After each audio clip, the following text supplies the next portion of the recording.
Hello guys, welcome to my channel possible education hub. अगर आप लोग इस चैनल पर नए हैं और अभी तक आपने इस चैनल को सब्सक्राइब नहीं किया है तो do subscribe my channel and press the bell icon for the latest video notification. तो स्टार्ट करते हैं हमारी आज की वीडियो। जो आज की हमारी वीडियो है जिसका टॉपिक है लर्निंग प्रोसेस, जिसको हिंदी में कहते हैं अधिगम प्रक्रिया। So let's make it possible for you, बनाते हैं इस चीज़ को आपके लिए संभव। तो स्टार्ट करते हैं हमारे डिफरेंट स्टेप के साथ में। As you know very well that कि लर्निंग की जो हमारी प्रोसेस है, आज की जो हमारी वीडियो है वो इंपॉर्टेंट होने वाली है। और इस वीडियो में हम जो डिस्कस करने वाले हैं, नंबर 1 हम लोग डिस्कस करेंगे लर्निंग प्रोसेस को। नंबर 2 जो हमारा सबसे इंपॉर्टेंट है हम लोग उसको डिस्कस करने वाले हैं वो है हमारा लर्निंग कर्व्स। और लर्निंग कर्व से रिलेटेड बहुत सारी चीज़ें, बहुत सारे क्वेश्चन जाने ना जाने कितने डिफरेंट टीचिंग एग्जाम से पूछे जा चुके हैं। तो बने रहिए हमारे साथ और वीडियो को पूरा देखिएगा एंड तक, क्योंकि इसमें एंड तक आप लोगों को आपके एग्जाम की पॉइंट ऑफ व्यू से जो जो इंपॉर्टेंट चीज़ें हैं वो सारी चीज़ें मैंने इस वीडियो में कवर की हैं। तो चलिए स्टार्ट कर लेते हैं हमारी लर्निंग प्रोसेस को स्टेप बाय स्टेप। सबसे पहले हम लोग बना लेते हैं, सबसे पहला स्टेप जो होता है लर्निंग का वो होता है हमारा मोटिवेशन। तो गाइस जो हमारा लर्निंग की जो प्रोसेस है, ऐसा माना जाता है कि अगर आप लोग चाहते हैं कि एक लर्निंग की प्रोसेस एनहेंस हो, तेजी से बढ़े, तो उसके लिए सबसे पहले जरूरी है कि आप अपने लर्नर को क्या कीजिए, मोटिवेट कीजिए। मोटिवेशन हैज़ द पावर, सिर्फ और सिर्फ एक मोटिवेशन ही है जो हम लोगों को उम्मीद पर जिंदा रखता है। अगर लोगों को पॉजिटिव मोटिवेशन मिल जाता है लाइफ में तो लोग किसी से कितनी भी बड़ी से बड़ी समस्या के साथ लड़ जाते हैं, टकरा जाते हैं और लाइफ में उससे जीत करके आगे बढ़ जाते हैं। बस जरूरत होती है एक सही मोटिवेशन की, एक अच्छे मोटिवेशन की, पॉजिटिव मोटिवेशन की, सही टाइम पे सही लोगों के द्वारा। ये जो हमारा मोटिवेशन है अगर हमें मिल जाए तो हम किसी भी परेशानी का सामना इस दुनिया में कर सकते हैं। तो चलिए स्टार्ट कर लेते हैं गाइज। हमारी सबसे पहला इंपॉर्टेंट जो स्टेप होता है लर्निंग की प्रोसेस का वो होता है हमारा मोटिवेशन। हम लर्नर को देते हैं सबसे पहले मोटिवेशन। लर्नर जब हमारा मोटिवेटेड हो जाता है तो उसके बाद वो लर्निंग का ये जो कहलाता है पहला स्टेप कहलाता है, अगर आपने अपने लर्नर को मोटिवेट कर दिया। कहने का मतलब यहाँ ये है कि अगर जैसे मैंने आप लोगों को ये वीडियो शुरू करने से पहले आपको बता दिया कि इस वीडियो में आज क्या क्या होने वाला है, तो ये कहीं ना कहीं मैं आप लोगों को क्या कर रहा हूँ गाइज, मोटिवेट कर रहा हूँ। क्या करने के लिए? वीडियो को पूरा देखने के लिए। तो मेरा स्टेप नंबर 1 पूरा हो जाता है। क्या करने का? मोटिवेशन देने का। नेक्स्ट हम लोग बात करते हैं डिटर्मिनेशन ऑफ गोल।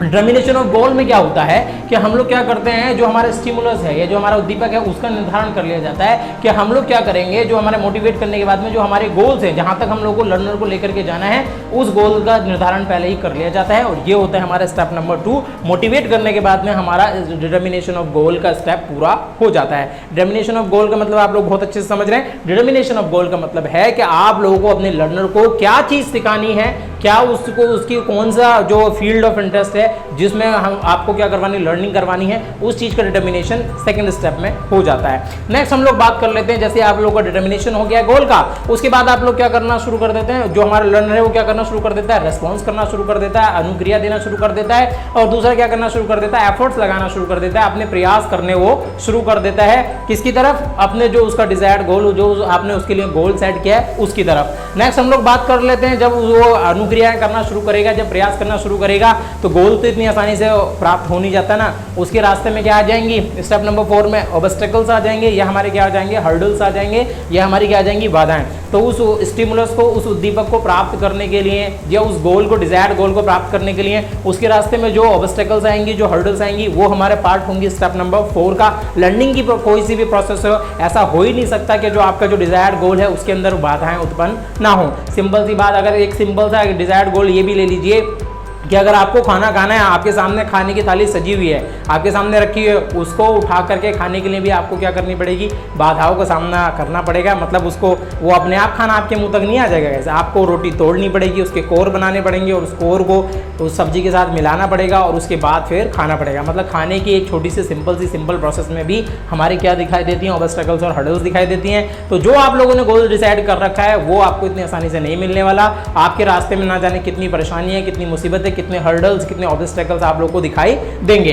तो ये हो गया हमारा स्टेप नंबर 4। उसके बाद जब एक जो हमारा लर्नर है वो इन हर्डल्स को पार करते हुए आगे बढ़ता है और एक सक्सेसफुल एफर्ट करता है। क्या करता है? एक सक्सेसफुल एफर्ट करता है, मतलब एक सफल प्रयास करता है जिसमें वो क्या हो जाता है, सफल हो जाता है। एक सक्सेसफुल प्रयास करता है, वो आता है हमारा स्टेप नंबर 5 में। और जैसे ही सक्सेसफुल एफर्ट लगता है, जैसे ही एक हमारा लर्नर एक सफलतापूर्वक एक कोशिश करता है, एक अच्छी कोशिश करता है, उसके बाद फाइनली वो अचीव कर लेता है अपने गोल को या अपने स्टिमुलस को, या जो भी उसका उद्दीपक था उसको वो क्या कर लेता है, प्राप्त कर लेता है। और प्राप्त करने के बाद जैसे ही वो इसको अचीव करता है अपने गोल को, उसके बाद आपको जरूरत होती है क्या देने की, स्टेप नंबर 7 जो कि है हमारा पॉजिटिव रीइंफोर्समेंट। आपको सकारात्मक पुनर्वलन देना होगा अपने लर्नर को, और फिर से यही सकारात्मक पुनर्वलन फिर से क्या कर देता है, उसको मोटिवेट कर देता है। जो हमारा स्टेप नंबर 7 है गाइज, ये स्टेप नंबर 7 वापस फिर से किसकी तरफ ले जाता है हमको, स्टेप नंबर 1 की तरफ ले जाता है। कहने का मतलब यहाँ ये था गाइज, अगर आप लोगों को समझ में नहीं आई हैं चीज़ें तो मैं ऐसे समझा देता हूँ इस चीज़ को। यहाँ मैंने आपके लिए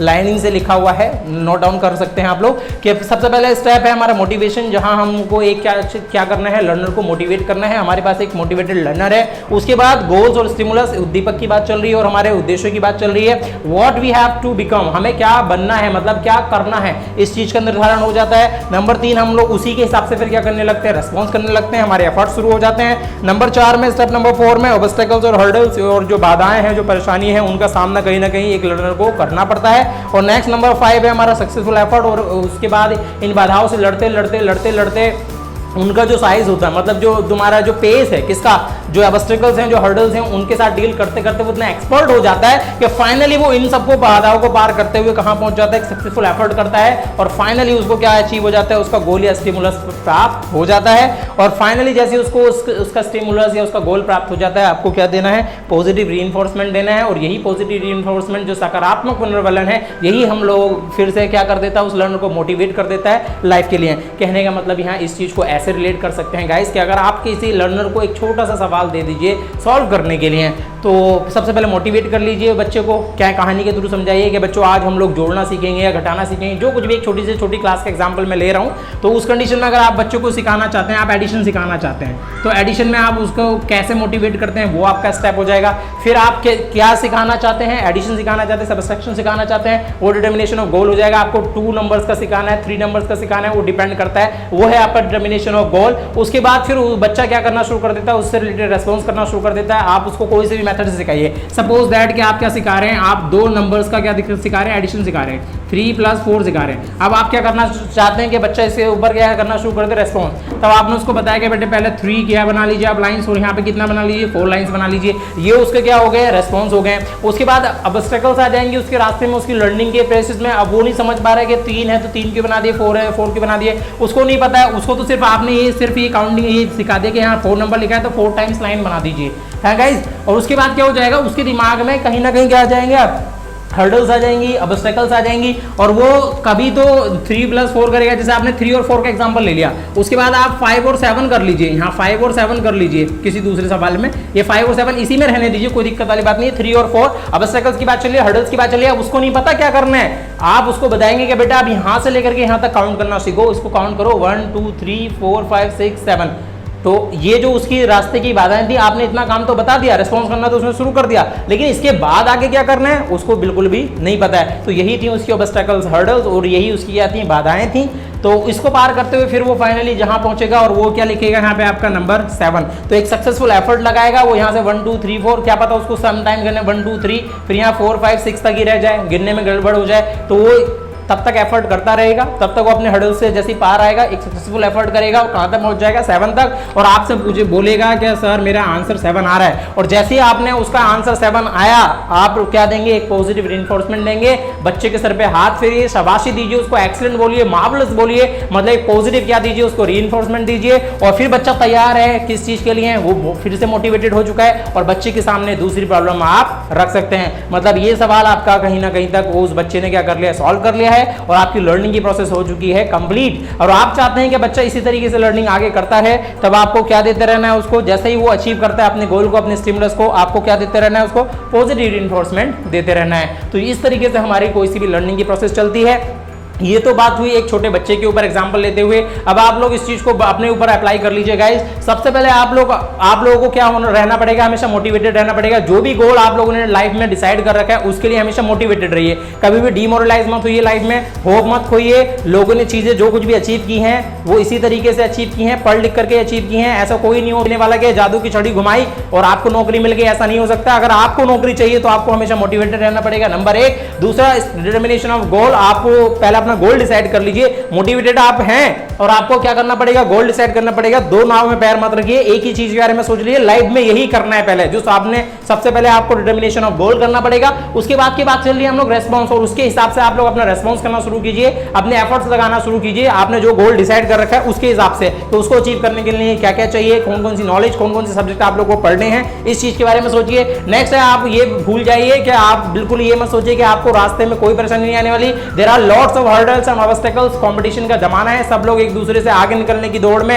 आप लोग हमेशा इस चीज को याद रखिए, आप कभी भी बिस्तर पे सोने के लिए जा रहे हैं तो आपके दिमाग में हमेशा ये बात चलनी चाहिए कि दुनिया के किसी ना किसी कोने में कोई ना कोई इंसान है जो आपसे ज्यादा मेहनत कर रहा है। नेक्स्ट हम लोग बात कर रहे हैं तो ये जितनी भी आपके रास्ते की जो हर्डल्स है, जो परेशानी है, ये सारी के सारे ऑब्स्टेकल्स हैं, हर्डल्स हैं, और इनको पार करके ही आप कहां पहुंच सकते हैं, एक सक्सेसफुल एफर्ट करेंगे आप। आपने मान लिया कि एक एग्जाम में आपको सफलता नहीं मिल रही है, एक बार नहीं मिल रही है, 2 बार नहीं मिल रही है, और आप लोग हमेशा ये बात याद रखिए कि जब भी आपको नाकामयाबी मिलती है, जब भी कभी भी आप लोग अनसक्सेसफुल होते हैं, तो वो हमेशा आपसे यही कहती है कि जो आपने सक्सेस का जो एफर्ट था, जो सक्सेस का एफर्ट था, सफलता का जो प्रयास था, वो पूरी तरीके से नहीं किया गया था आपके द्वारा। और आप जानते हैं इस बात को कि अगर आपने 110% आप लोग अपने एफर्ट करेंगे, अपनी तैयारी करेंगे, अच्छी तैयारी करेंगे, तो आपको 100% क्या मिलेगी, सक्सेस मिलेगी। आज नहीं तो कल जरूर मिलेगी। मतलब इन ऑब्स्टेकल्स को पार करके आपको एक सक्सेसफुल एफर्ट करना है, और एक बार बस एग्जाम को ट्रिक करना है, क्लिक करना है, और आप जैसे ही इसको कर देते हैं, आप फाइनली कहां पहुंच जाते हैं, अपने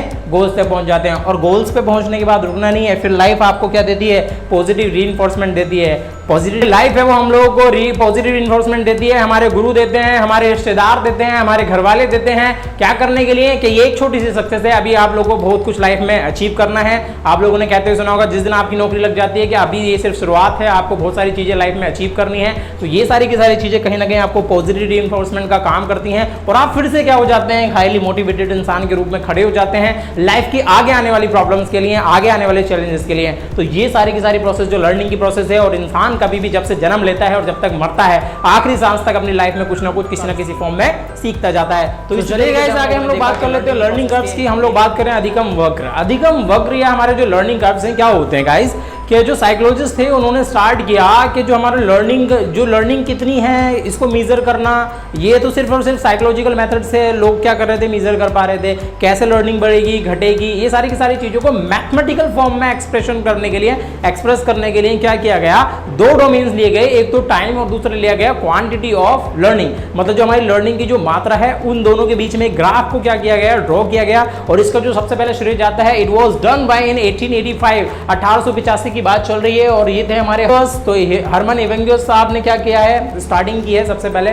first he was the person who started drawing the curve between the time and the learning phases. तो यही वो इंसान थे जिन्होंने सबसे पहले क्या करना शुरू करा था, एक लाइन को ड्रॉ करना शुरू किया था। मतलब जो लर्निंग है उसको पेपर के ऊपर उकेरना स्टार्ट किया था। किन्होंने, ये थे हमारे हरमन एवेंगियस इन 1885। लेकिन ये उतना कुछ इसको एलैबोरेट कर नहीं पाए। उसके बाद हमारा टाइम आता है 1934 का। 1934 में आते हैं हमारे आर्थर बिल्स। तो आर्थर बिल्स आप क्या करते हैं, तो आर्थर बिल्स आप करते हैं हमारा इसमें डिटेल्ड इलेबोरेशन किस चीज का, लर्निंग कर्व्स का। अब इसको लर्निंग कर्व्स क्यों कहते हैं, क्योंकि जैसे जैसे लर्निंग चलती है, लर्निंग का जो फेज होता है ना गाइस, आपकी जो लर्निंग है लाइफ में, जो हमारा लर्नर है उसकी जो लर्निंग का फेज होगा वो हमेशा एक जैसा नहीं होता, उसमें हमेशा उतार चढ़ाव आते रहते हैं। जिंदगी हमें कभी ना कभी कुछ ना कुछ किसी ना किसी फॉर्म में सिखाती जरूर है, कभी ज्यादा सिखाती है, कभी कम सिखाती है, और हम अपनी कैपेसिटी के हिसाब से कभी ज्यादा सीखते हैं, कभी कम सीखते हैं। इस वजह से उतार चढ़ाव आने की वजह से हमारे लर्निंग में क्या आते रहते हैं, कर्व्स आते रहते हैं। तो चलिए बेसिकली देयर आर 4 कर्व्स, सिर्फ और सिर्फ 4 ही कर्व हैं गाइस। बाकी आप लोग किसी को भी उठा करके देख लीजिए,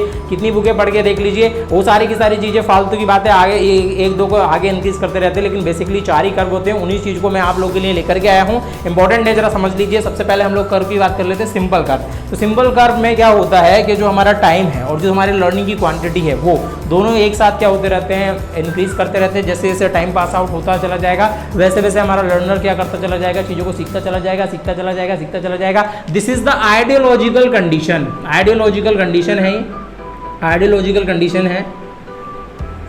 मतलब कहने का मतलब ये है कि ये वाली जो कंडीशन है लाइफ में हमेशा आगे बढ़ने वाली चीज़ें हैं। मतलब यहाँ पे कभी भी इसकी लर्निंग कभी भी रुकती नहीं है। जैसे जैसे वो उम्र के पड़ाव पे आगे बढ़ता चला जाता है, लाइफ में हमेशा कुछ ना कुछ उसी फेज में क्या बढ़ता चला जाता है, पॉजिटिवली आगे बढ़ता चला जाता है, चीज़ों को सीखता चला जाता है। तो ये आइडियोलॉजिकल कंडीशन है। ऐसा होना चाहिए कि जो हमारे जो टीचर है उसका भी और जो हमारा लर्नर है उसकी, और अगर कभी भी उसकी लर्निंग और टाइम के बीच में कभी ग्राफ खींचा जाए तो एक हमेशा स्ट्रेट लाइन आनी चाहिए। और इट इज़ नॉट इम्पॉसिबल, ये तो इम्पॉसिबल सी चीज़ है, ये आइडियोलॉजिकल चीज़ है, ऐसा होना चाहिए। बाकी के जितने भी कर्व हैं उनको कोशिश ये करनी चाहिए कि इस चीज़ को क्या किया जाए, फॉलो किया जाए। तो इसी को कहते हैं हम लोग सिंपल कर्व, और इसको आइडियोलॉजिकल कर्व भी कहते हैं। ये हमारा आदर्शात्मक कर्व भी होता है जिसमें हमें एक स्ट्रेट लाइन मिलती है लर्निंग और टाइम के बीच में। टाइम मतलब यहाँ हमारा एज से लगा लीजिए, ये जैसे समय बीतता जाता है उससे। दूसरा जो हमारा कर्व आता है जिसको हम लोग बोला जाता है, जनरली हर एक टीचर कोशिश करता है this is impossible to achieve, ये तो इम्पॉसिबल है अचीव कर पाना, क्योंकि एक टीचर 24 घंटे उसके पीछे नहीं रह सकता ना, 24 घंटे उसके साथ नहीं रह सकता। 24 घंटे में वो अपने घर भी जाएगा, बच्चा अपने दोस्तों के बीच में जाएगा, यारों के बीच में भी जाएगा, तो कहीं पर उसका एकेडमिक का जो तुम्हारा पोर्शन है कहीं पर वो इंक्रीज भी हो सकता है, डिक्रीज भी हो सकता है। टीचर 24 घंटे उसको पढ़ा नहीं सकता ना, तो इसलिए ये जो स्ट्रेट लाइन है वो नहीं आ सकती है। सेकंड हम लोग बात कर लेते हैं, टीचर इस चीज़ के ऊपर फोकस करते हैं ताकि उनका लर्निंग कर्व कैसा हो, इसको हम लोग कॉनकेव कर्व भी कहते हैं। अच्छा, इसमें आगे बढ़ने से पहले मैं बता देता हूं कि जो हमारे कर्व होते हैं उसकी मेनली 3 स्टेजेस होती हैं। कितनी स्टेजेस होती हैं? 3 स्टेजेस। सबसे पहले होती है हमारी इनिशियल स्टेज। इनिशियल स्टेज जिसको जीरो फेज भी कहते हैं, जहां हमारे लर्नर की जो लर्निंग का जो क्वांटिटी है वो क्या है? जीरो। ये है हमारी इनिशियल स्टेज, जो हम लोग स्टार्ट करते हैं हमारे लर्नर को जीरो मान करके। कभी भी आप किसी भी लर्नर को लाइफ में सिखाएं, किसी को कुछ भी पढ़ाएं, तो ये मान के चलिए कि उसको कुछ नहीं आता। आप जो कुछ भी बताने वाले हैं आप सुप्रीम हैं। और मैं लर्नर से भी हमेशा ये बात कहूंगा कि जब भी आप कभी किसी से कुछ सीखें तो ऐसे सीखिएगा लाइफ में जैसे आपको कुछ नहीं आता। आपको जो सिखाने वाला गुरु है वही है जो कुछ भी आपको बताने वाला है। तो उस कंडीशन में आपका जो ये कर्व होगा वो हमेशा पॉजिटिव बनेगा, एक अच्छा कर्व बनेगा और एक आप अच्छी चीजें सीख पाएंगे। इनिशियल स्टेज हो गई हमारी इनिशियल स्टेज, जहाँ पे लर्नर कुछ नहीं जानता। उसके बाद आती है steep up stage. Steep up stage जो जहाँ पे क्या हो जाता है, लर्निंग का जो क्वांटिटी है अचानक से क्या कर जाती है, एनहेंस कर जाती है, और लर्नर बड़ी तेजी से चीज़ों को क्या करना शुरू कर देता है, सीखना शुरू कर देता है। एक स्टेज वो आती है, ये तो होगी हमारी कौन सी, स्टीप अप स्टेज, जहाँ पे जो हमारी लर्निंग का फेज है वो मैक्सिमम हो गया। और फाइनली ये क्या आ जाती है, इंटरमीडिएट स्टेज आती है, जिसको कहते हैं हम लोग प्लेचू, जहाँ पे क्या आ जाता है, पठार आ जाता है, जिसको कहते हैं ना पठार वाली कंडीशन। और फिर वो लाइन क्या हो जाती है, स्ट्रेट हो जाती है। कहने का मतलब जैसे फिर लाइन उम्र बीतती चली जाती है, फिर क्या हो जाता है, एक टाइम पीरियड, एक टाइम इंटरवल आगे बढ़ता चला जाता है, और जो हमारी लर्निंग का फेज है, जो लर्निंग की क्वांटिटी है वो कांस्टेंट हो जाता है। वाली जो अवस्था है उसमें क्या होता है कि जो हमारा लर्निंग है वो हमारी क्या हो जाती है, कांस्टेंट हो जाता है। पढ़ा लीजिए, मतलब इस चीज को ऐसे समझ लीजिए कि क्लासरूम में मान लीजिए फैन ऑफ हो गया है और क्या नहीं आ रही है, पावर इलेक्ट्रिसिटी है नहीं। आप कितने अच्छा पढ़ा लीजिए और गर्मी लग रही है ना, आपके लर्नर्स को, आपके स्टूडेंट्स को गर्मी लग रही है, तो वो वाली कंडीशन आ जाएगी, प्लेचू वाली कंडीशन आ जाएगी। आप कितना ही अच्छा पढ़ा लीजिए, उसकी जो लर्निंग है वो वहीं की वहीं रहेगी, उसका ध्यान भटका हुआ रहेगा।